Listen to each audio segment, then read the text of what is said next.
bacu. Ikaze mu makuru ategekanye ikirere cyo kuri uyu wa kabiri ni kw'igenekerezo rya 5 Rusama umwaka wa 2026.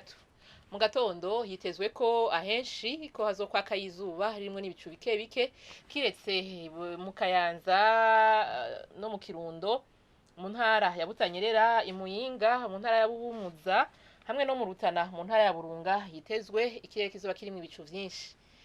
Ahazobakanye gusumba handi azoba ari Imwaro mu ntara ya Gitega, Ibururi mu ntara ya Burunga, ibipimo vy'ubushuhe vyaho bizoba bigera kuri °C 13.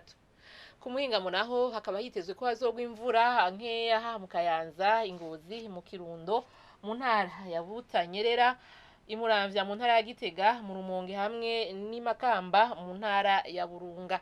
Ikirere kirimo ibicu vyinshi kikaba kitezwe Imwaro, Igitega hamwe n'Ikaruzi, aho ni mu ntara ya Gitega hamwe n'Ibururi mu ntara ya Burunga. Ahasigaye hakazokwaka izuba harimo n'ibicu bike bike.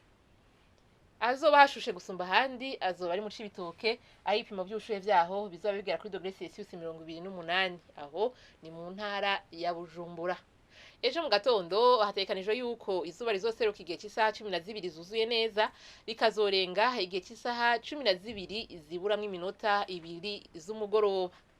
Nuko rero ni hano amakuru ategekanye ikirere cyo kuri uyu wa kabiri agarukiye. Mwakoze mwese kuyakurikira, naho ubutaha.